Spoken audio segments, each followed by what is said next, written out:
as things are becoming more and more challenging in the Chinese economy, every day we're hearing more and more about people exiting China. And in this video, I'm going to focus on a large hedge fund manager that has previously been a huge bull on China, now exiting the country. And that hedge fund manager is none other than Tiger Global themselves. And so while you guys smash that like button, let me run that intro.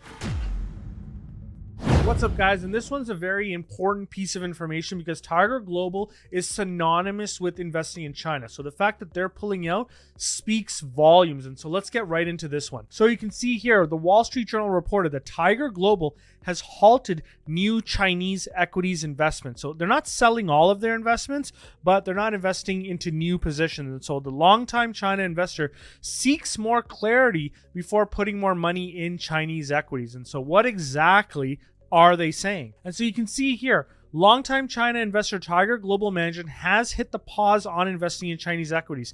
And Tiger executives, including their founder, have told others that Mr. Xi's re-election and his stacking of the Communist Party leaderships with loyalists and at the recent party congress could increase geopolitical tensions, and it means the country's zero COVID policy is expected to continue. And of course, this article did come out before the recent protests, and so you know that these protests might actually be causing the Communist Party to sort of ease up on those COVID restrictions. However, as I've said it before on this channel, they're caught between a rock and a hard place. They did not allow mRNA vaccines to be used in their country, and so their population is not as vaccinated as the rest of the world. And so they need to get those mRNAs in, and they need to have those vaccines provided to the weakest people in their population. They just haven't done that yet. So if they try to ease back on COVID policies right now, their hospitals can get overrun. So once again, rock and a hard place. We'll see how this plays out. And it looks like Tiger has been shrinking exposure to Chinese equities, and they're concentrating on a smaller set of companies that it knows well and believes in. Now, this, in my opinion, is the right strategy. Notice, guys, that I only own one name in China, and that's Alibaba. And the reason why I just own that one name is because I know that this is an income-generating name that's returning capital to shareholders.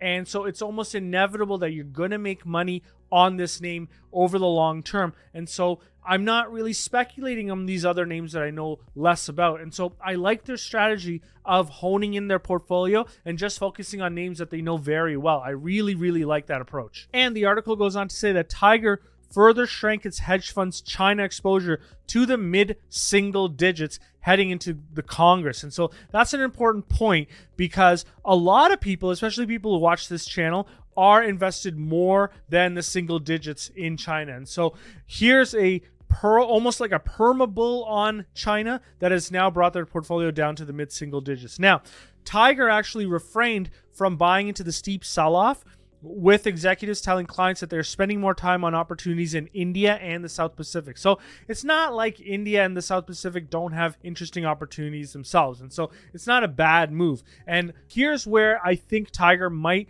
run into a challenge. Tiger wants more clarity about issues such as how vigorously China will pursue growth and whether the country will invade Taiwan before investing fresh dollars in Chinese equities. Now, I think that's the right approach because we don't really know. As far as my portfolio is concerned, right now, I have approximately 10% invested into China. I don't have to worry about investors' money coming or like clients. I'm not really worried about clients, worried about my own portfolio decisions. And so I know that if I don't get further clarity into my Chinese investments, it doesn't matter because as time goes on, the further amounts of deposits that go into the portfolio to grow the portfolio as a whole will effectively dilute down my Chinese exposure. And so in a couple of years, it'll be down to 5%. So unless I'm actively deploying fresh assets into my Alibaba position or other positions, like for example, Tencent, which is something that I'm researching right now, that Alibaba position will of course drop down as cash is added to the portfolio on an essentially a weekly basis. But the thing that I do want to point out is that if you are a long-term bull on the economy, which I happen to be, and there's a lot of reasons why that might not be the right decision, but I happen to be a long-term bull on Alibaba at least,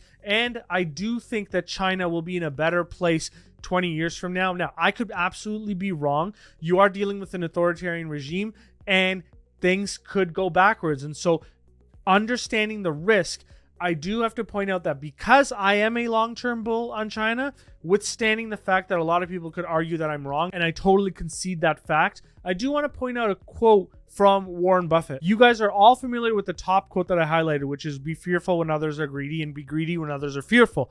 But the quote that I want to point out is on the bottom, and this relates to getting more clarity on the economy. He says, I can't predict the short-term movements of the stock market. I haven't the faintest idea as to whether stocks will be higher or lower in a month or a year from now. What is likely, however, is that the market will move higher, perhaps substantially so, well before either sentiment or the economy turns up. So if you wait for the robins, spring will be over. Now, he's talking about the US market during the housing crisis. So he's talking about a completely different thing. But essentially what I'm saying is, as soon as investors get a hint of the Chinese economy going back on track, the stocks will already be trading up, and in many situations will be trading up by multiples. And so I do believe that the CCP does want the economy to grow. I do believe that they want the Chinese economy to be the largest economy in the world, and they have made strides to sort of do that because recently they have met with the US to try to simmer down tensions. I don't think that they're going to try and blow up the economy. I know a lot of people right now are saying that they're going to do that, and there aren't really a lot of cooler heads sort of saying, wait a minute, these guys want their population to excel, so why would they try to purposely hold the thumb down on their population? Now, they have challenges. They have an aging population, they have a real estate issue, and they have a global economic slowdown. Additionally, there seems to be some additional risk from that peg as well. So there's lots of issues in China, but there's lots of issues everywhere. And I'm not saying that I'm completely right. I could absolutely be wrong. And that's why I always say on this channel to, one, never go all in on anything because you never know if you're going to be right or wrong. Things can happen that are outside of what you can see right now.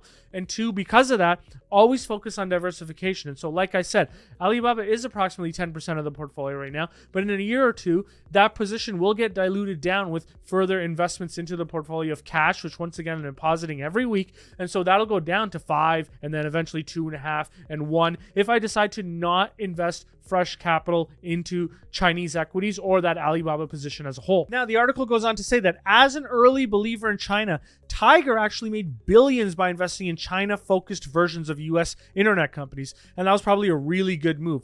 And one of the fund's first investments was actually in Alibaba, so they're very familiar with Alibaba. And the firm's most successful bet in China was a $200 million investment in e-commerce giant JD.com, which actually returned $5 billion to them. So as far as I'm concerned, these guys know China much better than I do, and so I am nobody to sort of question their decision on waiting for more information.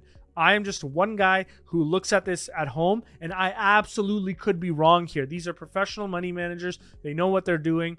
I just happen to disagree, but I might be wrong. Now, one of the other reasons why Tiger may be investing less in China is because they may have lost the expertise. Now, Tiger's partner, Edward Lee, who focused on Tiger's public investment in China for almost a decade, actually left the company in June and is trying to raise money to launch his own global hedge fund.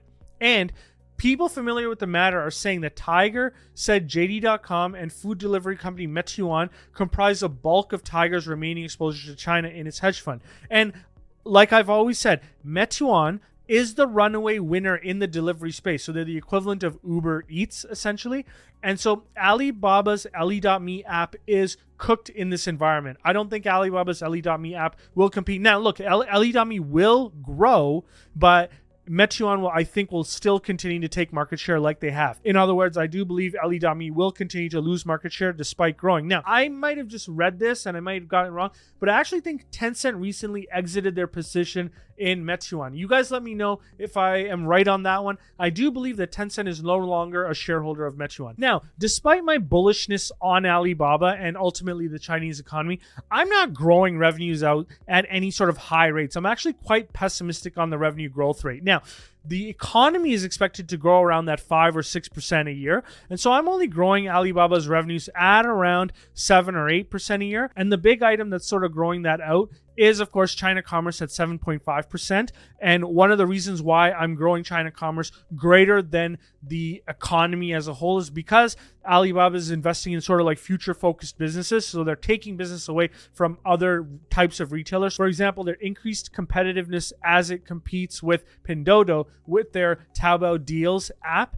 I think they're going to be doing very well, and they're going to continue to take market share there. And of course, their cloud business, which is, I believe, expected to grow at 15% a year. You guys let me know what you think on how these businesses are expected to grow and what rates would be comfortable for you. And of course, with all of that and that pessimism that's built into my revenue expectations, I still believe that the valuation is very low relative to the opportunity that's here. So just using a 15 times multiple, I'm valuing the company at $213 per share. So it just doesn't make sense to sort of wait for more clarity. I would say, in my opinion, take a little bit of exposure like I've done here, and let's see how this plays out. Now, a lot of you guys will disagree with that approach. Of course, I understand, but that's just how I'm thinking. Now, I want to know where you guys are valuing Alibaba. Are you valuing it around $200? Are you valuing it at $500? And if you have a higher valuation than me, let me know why. And if you have a lower valuation than me, don't just tell me that you have a lower valuation. Tell me what you're doing to get to that lower valuation. I'm actually excited to hear what you guys have to say in the comments below. Now, another technology name that I've recently been looking at, and it's a very popular name in the investing space, is Roku. And of course, that's a North American name. But the question is, now that Roku is down 90% from their peak, the question is, has it become a value investing opportunity? I actually investigated that and did a full analysis of their Q3 performance and I guess Q3 year-to-date performance, and provided you a complete valuation for how I'm valuing the company out into the future. And so if you've missed that video, you can get to it right here.